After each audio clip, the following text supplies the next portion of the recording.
2020 में नोटिस दी गई, 2021 में नोटिस दी गई, 2022 में नोटिस दी गई। यह नोटिस आप देखिए, यह पांचों लोगों को आई है। 5 नोटिस देखिए, राम मगन की है, आप पूरा पेपर सहित। ये राम कृपाल की। सर हमारा गिरा ही है। अच्छा, आपका गिरा है? हाँ। और जब आपका गिरा, आपके पास रहने के लिए घर है कि नहीं, बताइए। नहीं सर, हमारे पास तो है, लेकिन इसमें से 2-4 लोग को कुछ नहीं है घर। चलिए, यही वो गांव है जहां 5 से 6 लोगों के घर के ऊपर बुलडोजर चलता है। प्रशासन की, जौनपुर प्रशासन की बड़ी कार्रवाई होती है। और हमारे साथ बातचीत करने के लिए पवन पाल मौजूद है, जिनके ऊपर उन्हीं घर के लोग जो इनके ऊपर आरोप लगाते हैं कि इन्होंने दबंगई के द्वारा और बगैर नोटिस के, सबसे बड़ी चीज़ ये होती है, ये कह रहे हैं कि नोटिस, और वो लोग कह रहे हैं कि हमें नोटिस नहीं दी गई, हमारे घर पे चस्पा नहीं की गई। कहीं पर भी इस प्रकार की उनको कोई जानकारी नहीं कि हमको नोटिस मिलनी चाहिए थी, वो नोटिस उनको नहीं मिली। सबसे पहले यही आप बताइए कि आप कह रहे हैं कि नोटिस मिली थी, और वो लोग इस चीज़ को मानने को तैयार नहीं है कि हमारे घर पे नोटिस नहीं चस्पा गई, या हमको दी नहीं गई, या ऐसा कुछ भी नोटिस के बारे में उनको कुछ नहीं पता है। देखिए, ऐसा है, नोटिस का विषय जहाँ तक है, मैं चुनौती के साथ कहता हूँ, वो कागज़ ले आओ कुल, चुनौती के साथ मैं कहता हूँ कि नोटिस एक ही बार नहीं, 2020 में नोटिस दी गई, 2021 में नोटिस दी गई, 2022 में नोटिस दी गई। दी ही नहीं गई, इनके दरवाज़ों पर चस्पा करने का काम भी तत्कालीन लेखपाल ने किया। अगर मेरी बात से नहीं सहमति है, यही लोग सच्चे हैं, तो आप इस गांव के लेखपाल के मैं नंबर दे रहा हूं, आप जाइए उनके पास, कानून गो के पास जाइए, तहसीलदार साहब के पास जाइए और उनसे पूछिए। उनके यहाँ सारा रिकॉर्ड मेंटेन है। लेखपाल नोटिस लेकर आए, दिए, चस्पा किए, रिसीव कराए, ऐसा कोई मामला नहीं है, तो निराधार आरोप है। और ये देख रहे हैं इतने पेपर, आप देखिए, स्पष्ट कैमरा मेरे पास लाइए, ये देखिए, राम मगन राम कृपाल, यह नोटिस है 30/7/2022 को। आप देखिए, नोटिस में क्या आपको सूचित किया जाता है कि ग्राम जहरूद्दीनपुर, तहसील शाहगंज, जिला जौनपुर स्थित गाटा संख्या 167 28/30/9/2019 को इस न्यायालय में बेदखली व अवसूली का आदेश पारित किया गया।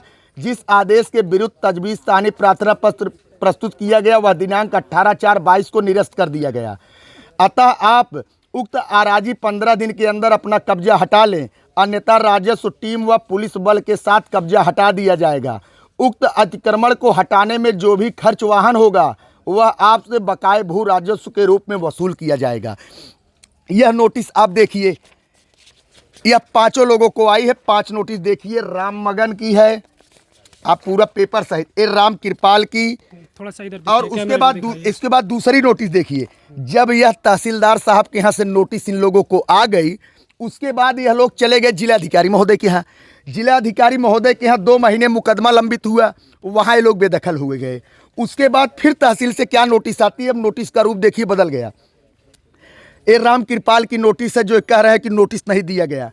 आपको सूचित किया जाता है कि जहरूद्दीनपुर, परगना अंगुली, तहसील शाहगंज, जिला जौनपुर में स्थित गाटा संख्या 167/28 शेयर दिनांक 18/4/22 को इस न्यायालय से बेदखली व वसूली का आदेश पारित किया गया।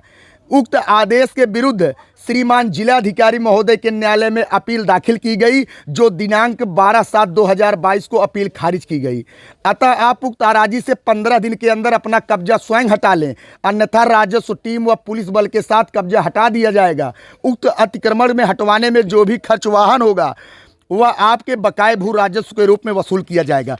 उसके बाद डीएम साहब के आदेश के साथ साथ यह आदेश जो है, जिलाधिकारी महोदय का आदेश है, डीएम जौनपुर का, जिले के सबसे बड़े अधिकारी। और तीसरी नोटिस आप देखिए, अब देखिए, ये देखिए, राम गुलाम की नोटिस है, सेम वही है। और उसके बाद देखिए, जो तहसीलदार साहब के यहाँ ये लोग बेदखल हुए, उसका जो है मैं आपको दे रहा हूं। अब देखिए, यह देखिए, तहसीलदार शाहगंज, जिस दिन कब्जा हटाने का था 3 बार नोटिस दे दी गई, नहीं हटाए, प्रशासन लेखपाल भेजा। उसके बाद यह लास्ट नोटिस जारी हुई है 29 अक्टूबर 2022 को। नोटिस नहीं है, बेदखली के लिए टीम बनी। कृपया माननीय तहसीलदार शाहगंज, एसडीएम साहब का आदेश है ये, उप जिलाधिकारी महोदय शाहगंज ने तहसीलदार शाहगंज को आदेशित किया कि कृपया माननीय उच्च न्यायालय में योजित जनहित याचिका संख्या 267/2022 पवन कुमार पाल बनाम स्टेट ऑफ यूपी व 10 अन्य में माननीय उच्च न्यायालय द्वारा पारित आदेश दिनांक 5/3/2022 व कलेक्टर जिलाधिकारी महोदय जौनपुर के न्यायालय में आदेश दिनांक 12/7/2022 में तहसीलदार के न्यायालय आदेश दिनांक 18/4/22 यथावत बहाल रखा गया है। तहसीलदार शाहगंज के न्यायालय आदेश दिनांक 18/4/22 में ग्राम जहरुद्दीनपुर परगना अंगुली तहसील शाहगंज जनपद जौनपुर स्थित आराजी संख्या 167 चारागाह पर किए गए अवैध कब्जे को तत्काल हटवाया जाए। उक्त आदेश के अनुपालन कराने हेतु आपकी अध्यक्षता में राजस्व टीम का गठन किया जाता है, जो निम्न प्रकार है। सारे टीम के लोगों का नाम: कानून गो, लेखपाल जनार्दन यादव, लेखपाल रोहित सिंह, लेखपाल रति यादव, लेखपाल शैलेंद्र सिंह। अतः आपको निर्देशित किया जाता है कि राजस्व टीम के साथ दिनांक 31/10/2022 को प्रातः 10 बजे मौके पर जाकर माननीय उच्च न्यायालय के आदेश दिनांक 5/3/2022 का अनुपालन कराए एवं आख्या दें। उसके बाद प्रतिलिपि प्रभारी निरीक्षक सरपतहा को इस निर्देश के साथ कि उक्त दिनांक को मौके पर शांति व्यवस्था बनाए रखें। चलिए बिल्कुल ठीक। आप बताइए, इतनी स्पष्ट चीजें हैं जी जी कि जो कि सीधे सीधे आपके सामने पर है। अब बताइए, क्या तहसीलदार साहब अपनी नौकरी दे देते क्या हाई कोर्ट में जाकर खड़े होकर? चलिए, ये पहला सवाल जो इनका था नोटिस का मामला आपने सारा देखा कि किस तरीके से इनको नोटिस शासन प्रशासन ने नोटिस जारी किया था। अब ये वो लोग मानने को तैयार नहीं है, लेकिन सारी नोटिस जो है वो आपको यहाँ पे देखने को मिली। और दूसरा सवाल, रुकिए बस, एक चीज हो गया आपका। आप देखिए, हाई कोर्ट जनरल का, हाई कोर्ट के सब रजिस्ट्रार का पत्र आया डीएम कार्यालय में। आप देखिए, कार्यालय जिलाधिकारी जौनपुर, तहसीलदार शाहगंज को इन्होंने अवगत कराया डीएम जौनपुर ने। कृपया श्री अनूप कुमार राय रजिस्टर्ड कंप्लायंस माननीय उच्च न्यायालय इलाहाबाद के पत्र दिनांक 9/3/2022 का संदर्भ ग्रहण करें, जिसके द्वारा PIL संख्या 261/2022 श्री पवन कुमार पाल बनाम स्टेट यूपी वर्धन पारित आदेश दिनांक 5/3/2022 का अनुपालन कराए जाने की अपेक्षा की गई है। अतः उक्त के क्रम में आपको निर्देशित किया जाता है कि PIL संख्या 261/2022 श्री पवन कुमार पाल बनाम स्टेट ऑफ यूपी व दंड में पारित आदेश दिनांक 5/3/2022 के समादर में यथावंछित कार्यवाही करते हुए माननीय न्यायालय में अग्रिम नियत तिथि में पूर्व प्रत्येक दशा में अनुपालन शपथ पत्र दाखिल कराया जाना सुनिश्चित करें एवं कृत कार्यवाही से अवगत कराए। प्रकरण माननीय उच्च न्यायालय से संबंधित है, अतएव त्वरित प्रभावी कार्यवाही अपेक्षित है, अन्यथा किसी प्रतिकूल में आदेश की दशा में संपूर्ण जिम्मेदारी आपकी होगी। सीधे स्पष्ट आदेश और इतना ठोस आदेश माननीय उच्च न्यायालय और जिलाधिकारी महोदय ने तहसीलदार को दिया। अगला देखिए, आप, कोई अपनी नौकरी नहीं देगा। माननीय उच्च न्यायालय है, भारत के न्यायिक व्यवस्था का सबसे बड़ा पायदान है। मैं आपको दिखा रहा हूं, देखिए। उसके बाद आप देखिए, एक चीज मैं भूल गया था, आप देख रहे हैं ना, यह आदेश जो है 13/4/2022 का है, जब तहसीलदार ने इनके तजवीज़ सानी प्रार्थना पत्र को खारिज किया। आदेश में क्या है कि ग्राम जहरुद्दीनपुर परगनांगुली तहसील शाहगंज जिला जौनपुर आराजी नंबर 13 हनुमान पुत्र विश्वनाथ निवासी जहरुद्दीनपुर राम कृपाल अंगुली जहरुद्दीनपुर के तत्कालीन प्रभाव से बेदखल किया जाता है। क्षतिपूर्त 15,488 रुपया आरोपित किया गया, जो 5 रुपये में निष्पादन व्यय प्रतिवादी से वसूल हो। प्रतिवादी के विरुद्ध नोटिस ख एवं 49 गज जारी हो, वाद वसूली से बेदखली पत्रावली दाखिल दफ्तर हो। देखिए, ये तहसीलदार साहब ने दिया जब इन लोगों ने अपील किया। और आपको दिखा रहा हूं, चलिए बिल्कुल, जो भी चीज़ें हैं वो प्रशासन की कार्रवाई थे। जौनपुर प्रशासन ने बड़ी कार्रवाई की इन चीज़ों को देखते हुए।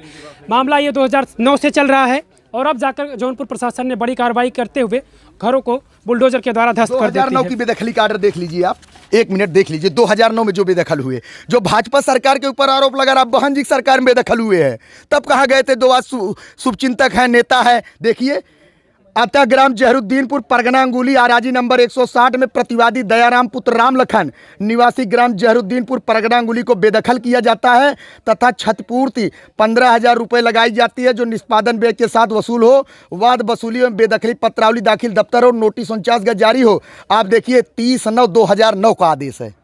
2009 में जो बेदखल हुए, नोटिस 2009 में भी आई, 5वीं नोटिस है। एक दूसरा सवाल आपसे, बस अब हो गया सारी चीज़ें जो भी थी। आप कह रहे हैं कि इन लोगों के पास घर है और ये लोग जितने भी लोगों का घर ढाया गया वो लोग कह रहे हैं हमारे पास अब रहने के लिए ठिकाना नहीं है, खुले आसमान के नीचे वो लोग रह रहे हैं। आप कह रहे हैं कि घर है इनके पास। आप एक चीज़ें बताइए,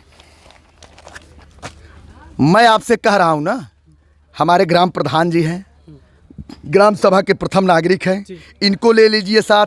यहाँ कैमरा आप घुमाइए, इधर कैमरा घुमा दीजिए। जितने लोग यहाँ कैमरे में, हमारी महिलाएं खड़ी हैं, युवा साथी खड़े हैं और जो लोग हैं, सारे लोगों को साथ चलते हैं। और अभी इन्हीं लोगों से आप पूछिए कि यह देखिए दयाराम का गिरा है या दयाराम का घर है कि नहीं है, या हनुमान का गिरा या हनुमान का घर है कि नहीं है, या गुलाम और कन्हैया लाल का गिरा है उनका घर है कि नहीं है, या राम कृपाल का गिरा है उनका घर है कि नहीं है। चलिए आप चलिए लिवा के चलिए। लेकिन उसके पहले मैं कुछ लोगों से बातचीत कर लेना चाहता हूँ। इसी गांव से हैं आप? इस गांव से हैं? हाँ। जिन लोगों का घर गिरा, क्या उनके पास रहने के लिए घर है? जरूर घर है, गांव में है, तो गिरा पड़ा है, घर है। घर है सबके पास, सबके पास घर है। घर जी सर है, घर है। अच्छा, ये लोग इस गांव से हैं आप? हाँ। इन लोगों के पास घर है रहने के लिए कि नहीं, सही बताइएगा। हाँ, कुछ लोग कहते हैं, जितने लोग हम जानते हैं सबका है। सबके पास घर है रहने के लिए? अच्छा, इस गांव से हैं आप? सर हमारा गिरा ही है। अच्छा, आपका गिरा है। हाँ। और जब आपका गिरा, आपके पास रहने के लिए घर है कि नहीं, बताइए। नहीं सर, हमारे पास तो है, लेकिन इसमें से 2-4 लोग को कुछ नहीं है घर। चलिए, प्रधान जी हैं, बताइए आप इस गांव के मुखिया हैं, प्रथम नागरिक हैं, इन लोगों के पास घर है कि नहीं? सुनिए, जैसे राम कृपाल हुए, आप सामने खड़े हैं। जी, अच्छा, ये राम कृपाल, इनका भी घर गिरा है? इनका घर गिरा, इनके पास रहने की व्यवस्था नहीं है। अच्छा, इनके पास रहने की व्यवस्था नहीं है। और गुलाम हुए, कन्हई हुए, उनके पास नहीं हुआ है। और ये चल रहा है तो चल के दिखावे। चलिए ठीक है। आप लोगों का घर ही गिरा। आप भी इसी गांव से हैं? नहीं। और भी कुछ लोग हैं, कुछ लोगों से मैं बातचीत करना चाहूँगा। इस गांव से हैं आप? अच्छा, ये लोग तो, इन लोगों का घर ही गिरा, ये लोग तो कह रहे नहीं है। आपका भी घर गिरा चाचा? इसी गांव से हैं आप? हमारा नहीं गिरा।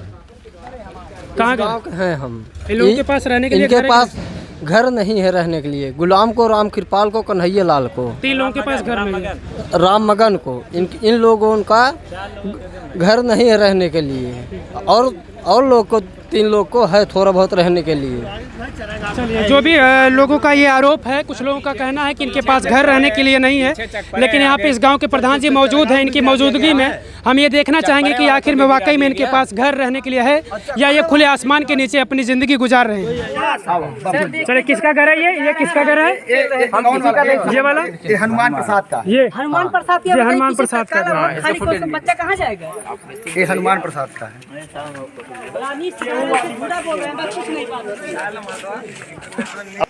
ये गुलाम कन्हई का घर। इसको भी कवर कर लीजिए, पक्का वाला जो बना नया वाला। ये गुलाम कन्हई का है।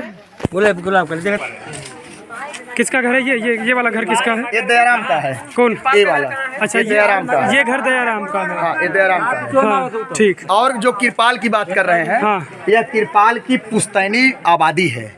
इसमें ये लोग 5 भाई है, ठीक है? अच्छा। 5 भाइयों में इसमें सबका हिस्सा है। 5 भाई, पुश्तैनी जमीन है, तो 5 भाई में 5 भाइयों का बराबर का हिस्सा रहेगा। अब उस समय बंटवारे में यह लोग कुछ अपना बनाए हैं, बाद में कहे हैं कि जब वहाँ आप खाली होंगे तो हम यहाँ दे देंगे। तो मैं यह भी चुनौती करता हूँ, आप पूछ लीजिए क्या राम कृपाल को इसमें हिस्सा ये लोग नहीं देंगे? अगर नहीं देंगे फिर बुलाऊंगा। अगर राम कृपाल यहाँ लेंगे, हिस्सा अपना बनवाएंगे, उनका है, कहे थे हम बनवाएंगे, आप भी अपना हिस्सा ले। नहीं भाई, ये लोग तो कह रहे नहीं देंगे, यही आप ही ना? हाँ। आप कह रहे थे नहीं देंगे। लगे से चल के उसका वीडियो ले लीजिए, जितने गांव लोग हैं सबसे पूछ लीजिए। हम आज कम से कम 20 साल सलगाने हैं। जितने हमारे आदमी कमाई, हमारी कमाई उसे घर में हम लगा दिए। लेकिन ये बताइए आप लोग, चलिए ठीक है, वो जो भी चीजें हो, लेकिन सुनिए, बंटवारे के दौरान आप लोगों ने उनको वहाँ पे दे दिया था। चलिए ठीक है, चारागाह के जमीन में बंटवारे के दौरान ये भाई, इनके कई भाई थे, तो उनको दे दिया गया चारागाह की जमीन में कि आप वहीं पे रहिए। लेकिन अब उनके भाई सामने, अब उनकी भी जिंदगी, आखिर वो कहाँ जाएंगे इस खुले आसमान के नीचे, किस तरह से जिंदगी गुजारेंगे? अब ये उनके भाई हैं, उनको देने के लिए तैयार नहीं है। और अब यही होता है भाई कि क्या होगा उनका? अगर इतना हम लोग को पता होता, बंटवारा होता उसमें, तो हम लोग इसको यहाँ 5 भाग हो जाता, लेकिन नहीं पता थी। बना लिए हम हिस्सा उनको नहीं, उनको हिस्सा सरकार दे, उनको बसाया जाए। उन लोगों को मालूम नहीं था भाई, चलिए जो भी है जितने भी लोगों का यहाँ पे उन लोगों को मालूम नहीं था, हमको भी नहीं मालूम था भाई। बटोरा पा गया अपना वहाँ, अब उसका खत्म गया 9:30 से। अब तो बेघर हो गया वो आदमी, है कि नहीं बेघर? चलिए बेघर कहाँ जाएगा? ठीक है। परिवार के लोग भी अब समझ लीजिए कहीं ना कहीं उनको बेघर ही कर रहे हैं। हाँ चलिए भाई, वो नहीं पाएगा वो। ठीक है, ये प्रधान जी हैं इस गांव के जहरुद्दीनपुर के। क्या नाम हुआ प्रधान जी आपका? मनबोध राम मेरा नाम है, प्रमोद राम, मनबोध राम। मनबोध राम। चलिए ठीक है।